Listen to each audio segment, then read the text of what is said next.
Welcome to our first virtual town hall. I am Adan Carrillo. I'm a civic engagement specialist with the engineering division, and I am joined by Matt Castle, our city engineer, and Matt Golden, who's one of our transportation engineers. And before they get talking about the reconstruction of 2700 South, I'd like to remind you to please send us any comments or questions via the comment boxes either on YouTube or on Facebook, and also send us a tweet using the hashtag 2700 South SLC.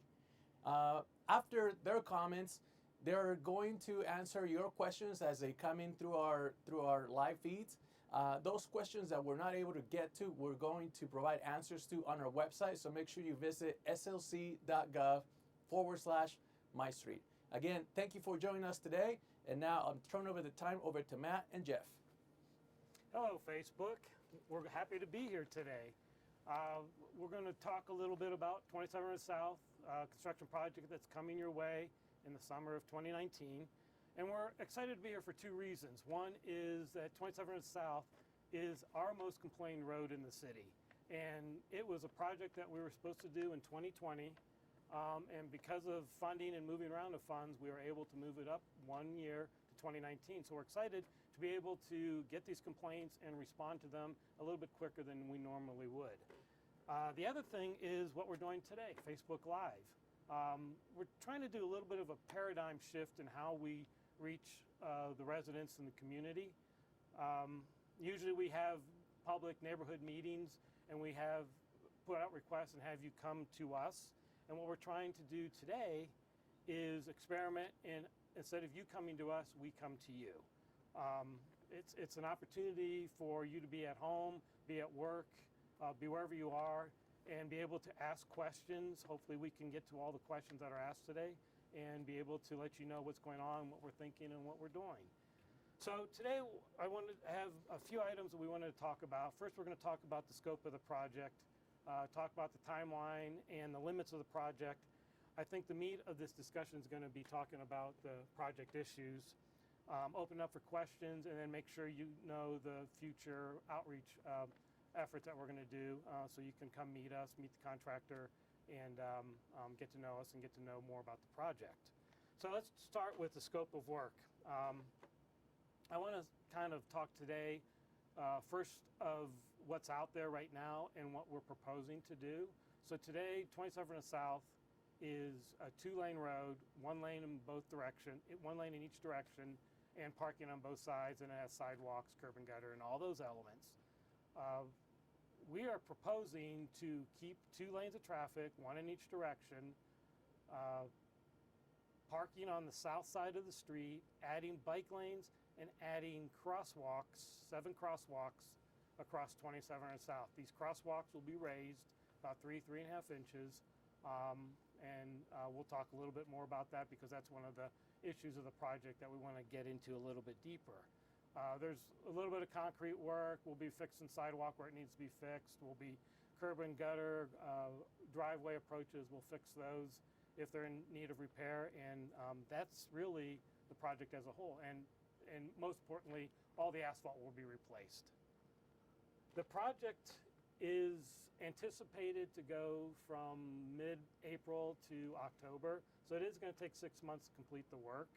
And the project's limits are 1300 East to Preston Street. So I think a lot of people have asked, why aren't you going to 20th East? We have a public utilities water line project coming the following year, and they will be coming down 2700 South, turn at Preston, and then head over into the neighborhood before they continue west with their water line. So we didn't want to sit there and replace a section of the road that 1 year later is going to be torn up, because I know that a lot of people, that's what we constantly hear, is tearing up the road, or replacing a road, tearing it up immediately after, and taking away what we just put in. So that in a nutshell is the brunt of the project of what we're going to do. And I wanted to get to the meat of our discussion, which is the project issues. And there's really 4 issues that we've identified over the time. And first one is the project outreach, the public outreach. As excited as we are about being able to address one of the most complained about streets a year earlier, it created some problems for us because we didn't have the window, the time frame we usually would like to be able to make sure that we do proper civic engagement, reaching out to the public, making sure that people understand what we're doing, and when we add or change the layout of the road, making sure there's an understanding and there's some level of acceptance of what we're trying to do. And so we acknowledge that. We know that we missed on that one, and we know we can do better. We're going to continue to do our outreach. We're going to continue to make sure that people know what's going on, not only this project, but other projects that we have that are in the hopper ready to go along. And then the two that Jeff's going to help us a lot with is there's been a lot of discussion about the raised crosswalk. We had an opportunity last night to attend a neighborhood meeting. About 75 folks from the neighborhood attended, and we're very appreciative of them inviting us and having a discussion about some of their concerns. And two of the main concerns Jeff's going to talk about right now is the raised crosswalks and the addition of bike lanes on the road. Sure, thanks, Matt. So talking specifically to the raised crosswalk issue, let's talk a little bit about what some of the differences are between raised crosswalks and speed humps or speed bumps that I think a lot of motorists are familiar with. So the first thing that we need to get out of the way is that a really abrupt, short speed bump that you find in parking lots of the grocery store or of the mall or of those types of things, those are not what we're talking about here. Those are only for private areas, private streets, parking lots, those types of things. We never put those in, right? We never put those on public streets, that's right. Those don't go on public streets. Those are the ones that you have to slow way down for. They jostle your groceries, all that stuff. What we do put on public streets, though, is we put speed humps. Now, we commonly refer to those as speed bumps. You see those in parts of the city. 2700 South has those, east of 20th East. Wasatch has those. There are other places up in the avenues that have those. Now, those are more abrupt than what we're talking about here. Those are about 12 feet in length in the direction of travel. What we're talking about is a raised crosswalk. Raised crosswalk has a much gentler approach. It is elevated about 3.5 inches off of the roadway. The approach and the departure for a raised crosswalk is much gentler than those speed humps that you're used to driving over along Wasatch or 2700 South there to the east.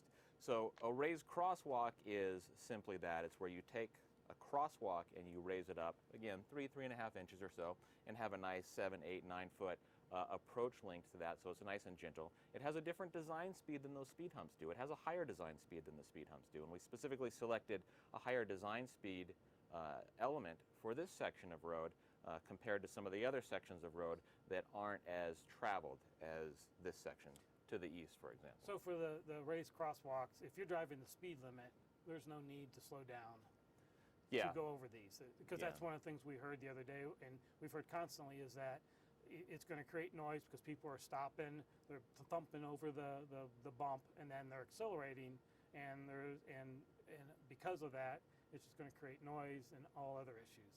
Yeah, that's right. These have a higher design speed, and so we're specifically selecting these for the locations that we have along 2700 South, given the understanding of the road, given the understanding that the road is an important east-west connection, and so we do have more motorists using this section of 2700 South than we do other residential roadways where you see more of these speed humps that are more abrupt. But we understand the importance of having some sort of element in the road to moderate that design speed and moderate the vehicle speed so that we can have a roadway that is more conducive to the type of environment that we see out there, where we have single-family residential homes, a lot of front yards right on 2700 South.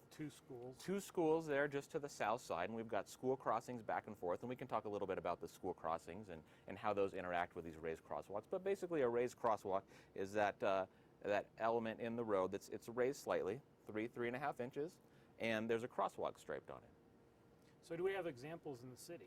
Yeah, there are examples of raised crosswalks in other parts of Salt Lake City. We have raised crosswalks. There's a raised crosswalk right next to a school on 1500 East at Laird, which is just north of 1300 South. We have a raised crosswalk on 2nd Avenue. It's C&D Street, I believe, is there? Yeah, C Street. Mm-hmm. And then also there's one in front of the Public Safety Building in between the library and the Public Safety Building on 3rd East. And we'd love to have you go out there and drive those speed tables, because they're a little bit different from what we're proposing, because they're a little bit higher, aren't they? Yeah, they are a little bit higher, and we can talk about some of these, I'm sure, in the questions and answers section as well. They're a little bit higher. Those have been out there for a really long time, especially the one on 2nd Avenue, the one on 1500 East. They've been out there for a long time. And so what we're doing right now is we're working with the fire department. We're working with the fire department to ensure that the speed, the raised crosswalks that we're designing as part of this project, that really meet their needs as well, so that we can find a nice balance for the roadway between what the fire department wants to see on the roadway, what they're comfortable driving over, and what we need to help us moderate that design speed for this section of 2700 South. Good. Now let's talk bike lanes. Okay. What's the bike lane question? So what are we doing with parking? What are we doing with bike lanes? As Matt had already mentioned, we're going to be putting bike lanes in on the road. And so what that means is we're consolidating parking from the north side to the south side. This is a graphic of what that lane striping configuration will look like after we get the new asphalt down on the roadway. So the Transportation Division conducted a parking evaluation when trying to determine what side of the street to remove parking from. There were multiple factors that led to the decision to consolidate parking from the north side to the south side. I'll speak to just a couple of those briefly, if that's all right, and then maybe we can get to some more of those in the question and answers. One of the first things that you can imagine that we did is we conducted a parking occupancy study, parking demand study, we also call it. What that does is that basically just counts and identifies the number of vehicles that are parked along 2700 South on both sides along the entire project area. Now, we chose an average weekday to conduct this parking occupancy count. We had staff out there all day at regular intervals. They counted the number of vehicles that were parked on both sides of 2700 South along the entire stretch of the project. Also went out and conducted a count at night. What we found was the parking occupancy was low. So along the entire stretch of 2700 South, the parking occupancy on both sides of the road during the peak times of the day was low. Peak times is when you'd expect the most parking. When you'd expect the most parking, yeah, that's right. So not only was the overall parking occupancy low, but the parking on the north side of the road was half as much as the south side. So the parking on the north side of the road, the parking demand, that parking occupancy on the north side of the road, half as much as on the south side. Okay. So that was one of the factors that led us to choose to remove parking from the north side of the road. There were a couple of other factors as well. I'll touch on one briefly. Maybe we can get into these a little bit later, some of the other ones. Well, I think one of the questions you're going to get is, why can't we keep parking and add the bike lanes? Oh, and that's a great question, and we might not have addressed that properly from the beginning. But we just don't have enough room in this project, in the roadway right now, to be able to include all of those elements. We're not moving curb and gutter, are we? No, we're not. We're not moving curb and gutter, so we're keeping curb and gutter. So we're really limited to what we can do for the width of the roadway. And so in order to accommodate the different travel modes, bike lanes, parking, vehicles, we are consolidating parking from the north side of the road to the south side of the road. Okay. You want anything else to that? Sure. So a couple of other things regarding the parking. We talked a little bit about the land uses along 2700 South. It's predominantly single-family residential, a lot of front yards on 2700 South, but there are a few land uses that aren't single-family. You mentioned there's 2 schools, there's a handful of shops, businesses, and a church. All of those land uses that aren't the residential land uses are located along the southern side of the road. Those land uses typically have a higher parking demand than a single-family house does, and they have a higher parking turnover than a single-family house does. So to the extent that we can provide parking adjacent to those other land uses, we will. And in this case, that was one of the other factors that led us to the decision to remove the parking from the north side and keep the parking on the south side of the road. Okay. Thank you, Jeff. So the last project issue that I wanted to talk about is the construction impacts, and what should people expect as the contractor moves in. And 27 South is going to be a little bit difficult. There will be road closures, there will be partial road closures, and so it's very important for us, and we know that we need to get the word out constantly, and one of the things we'll be doing is Every week there'll be email blasts showing what the contractor is going to be doing and where he's going to be the next 2 weeks. So it's called the 2-week look ahead.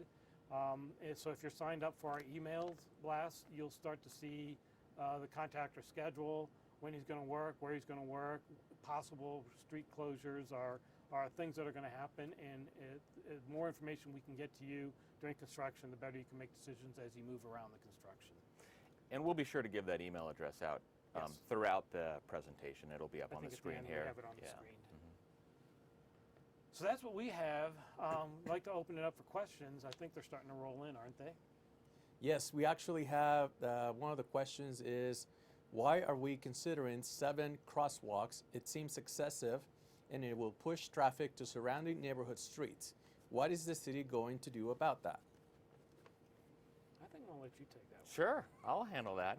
So the reason that we're adding more raised crosswalks than are currently on the road. So currently on the road we have crosswalks that exist today. There are some crosswalks that are just the normal striped crosswalk. There are other crosswalks that are the school crosswalks, and we can talk about the school crosswalks here in a little bit. But what we'll do is at the locations where there currently are crosswalks, we will elevate those crosswalks to a raised crosswalk. Now the raised crosswalk, we talked a little bit before about the design speed. Right. And making sure that we have these raised crosswalks to help us have a uniform design speed along 2700 South, along the entire project area. Now in order to do that, we need to have these raised crosswalk elements fairly equally spaced along the entire corridor. What that does is that then helps us to moderate motorist speed along the entire stretch. So in order to do that, we need to have more of these raised crosswalks than are currently than at the locations where there's simply a crosswalk today. So we're adding a couple more of those alongside some of the other crosswalks that are currently there. Was that good? That's good. Another question we just received is, what are the widths of the bike lanes? How wide are they? Oh, that's a very detailed question. So you want me to take that again, Matt? Yeah, I'm going to give it to you. That's a very detailed question. It's a good question. You know, the interesting thing about this, we talked about this before, is that we're not able to move the curb and gutter. Right. So we're really limited to what we can do. So what we're trying to do is we're trying to take the characteristics of the road that we have now. We're trying to best accommodate biking. Now, our bicycle master plan, our pedestrian and bicycle master plan, has identified 2700 South as the ideal bikeway treatment for 2700 South to be bike lanes. And that's actually across the entire city. So across the entire city, all of Salt Lake City, 2700 South is expected or planned in the bicycle master plan to have bike lanes. And the reason is that has been identified as a key east-west corridor for bicyclists. So as part of this project, we wanted to add bike lanes in both directions. What we did is we were able to add bike lanes in the plans that we have. We're adding bike lanes in the westbound direction, so on the north side of the road in the westbound direction. The bike lane will be 5 feet of asphalt, and then that includes the 2 feet of gutter. So you're about 7 feet from the edge of the vehicle travelway to the face of the curb. Now on the other side of the road, on the south side of the road, which is the eastbound direction for bicyclists, the bike lane will be 5 feet.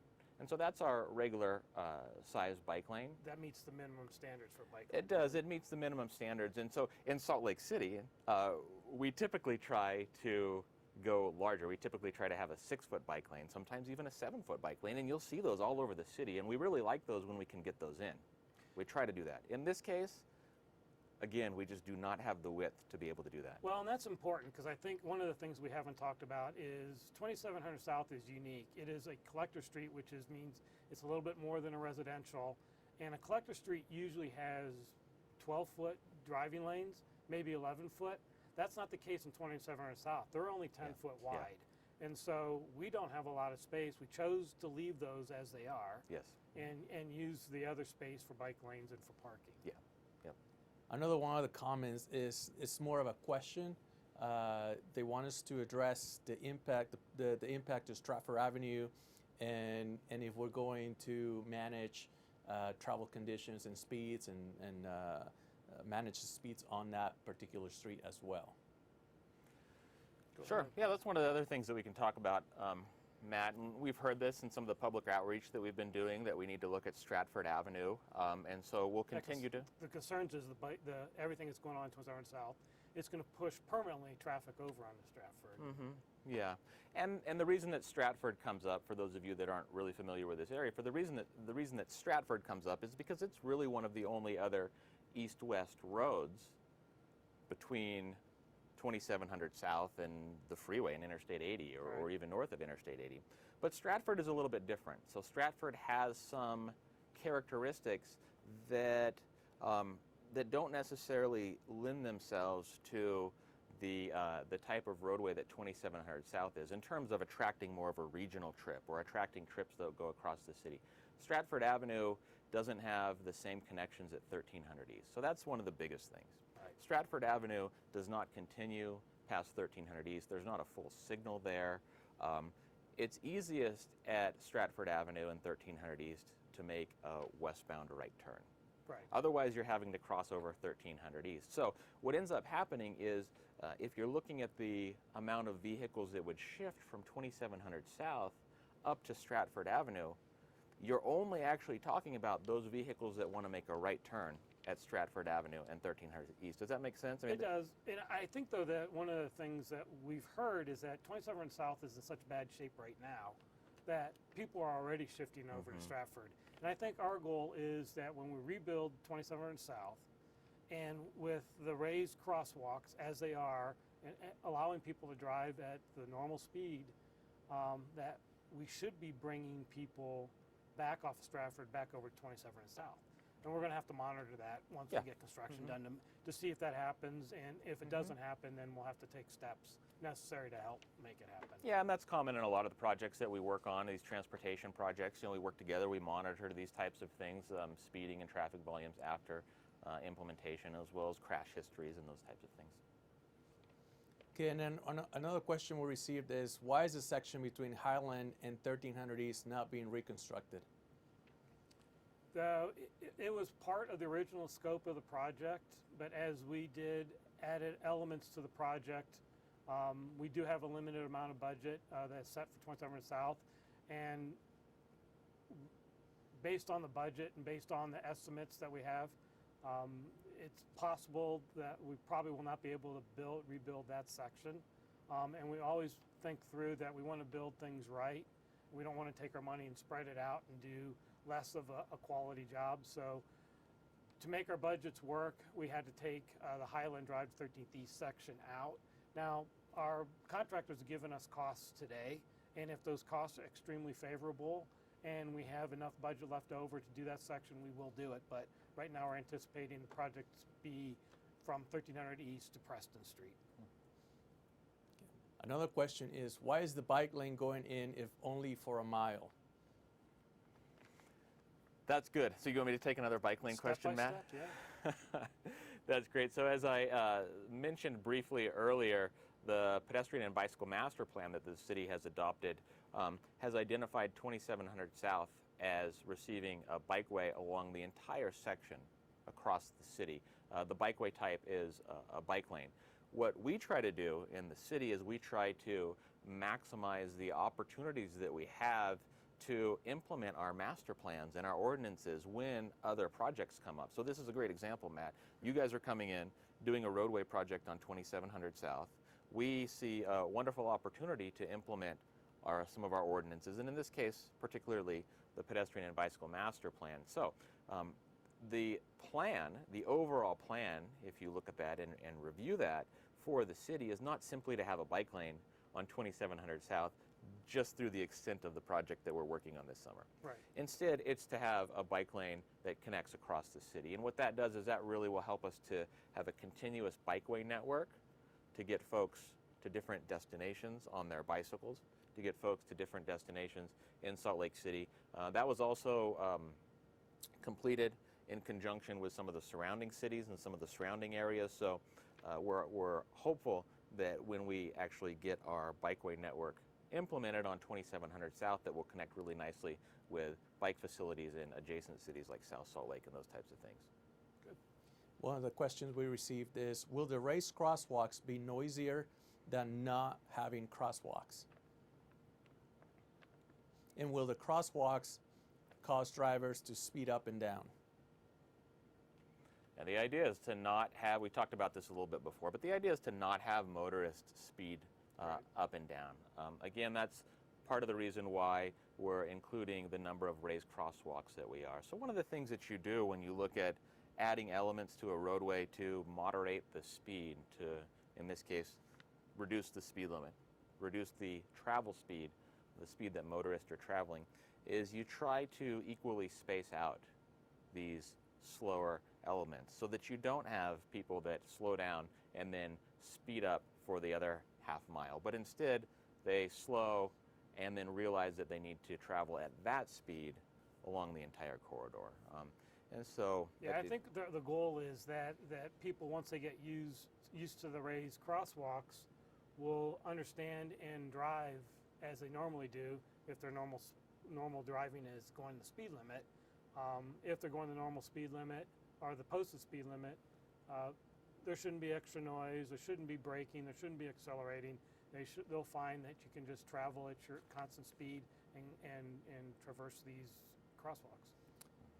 Another question we received is, will the extra crosswalks put elementary kids be at greater risk because there will not be crossing guards at the new ones? Yeah, I'll go ahead and take that. I was going to go ahead. It's one of the things that I alluded to earlier, the difference between a regular crosswalk, I'll call it a regular crosswalk, and a school crosswalk. So what we're doing is we're planning to add raised crosswalks at the existing crosswalks. I mentioned that. Now, there's a difference between, let's say, just a regular striped crosswalk and a school crosswalk. School crosswalks have the unique marking pattern.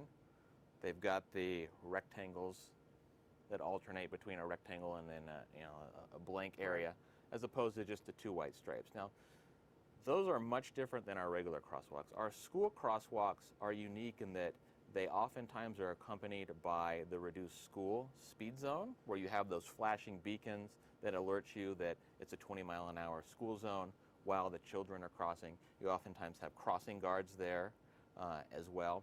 So those types of crosswalks are the established school walking routes.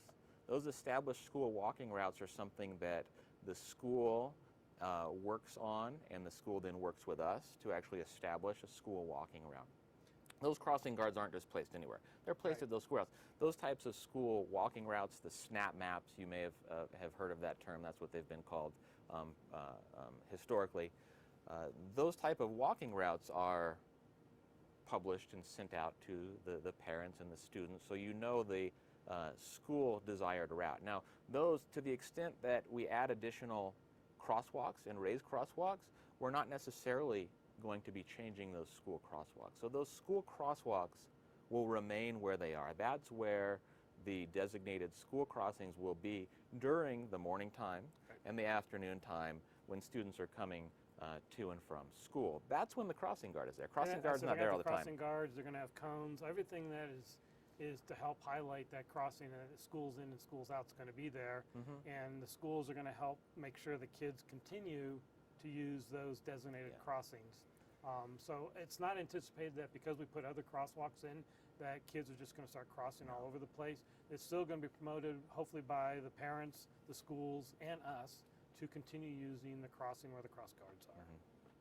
One question that we received is, why can 3 crosswalks work? One at the school, one at the church, and one at the businesses. I'm trying to understand that question.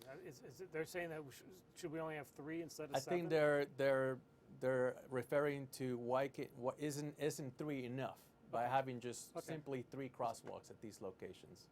Yeah, and it really just comes back to having the raised crosswalk be an element that helps us to moderate speed. We really want to try to lower speed on the road. We're talking a lot about the schools. We're talking about school crosswalks. We've talked about the land uses in the area. There's a lot of activity. There's a lot of residential. I mean, when you have a situation where you have a roadway that's basically in between neighborhoods and your houses and where you live and where the kids live.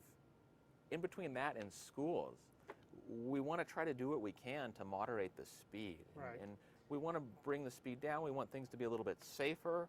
And I think that's what we're trying to accomplish here, is that if you want to make a neighborhood walkable, pedestrian friendly, the best thing you can do is create a driving atmosphere that's consistent. The worst thing you do is have people come in that's driving 50, 60 miles an hour. One here or there causes that inconsistency, which makes it very tough for people to trust that as they cross the street that someone's not going to come bearing down on them. So it's trying to create that consistent speed, which makes it more pedestrian friendly for walkers. Yeah.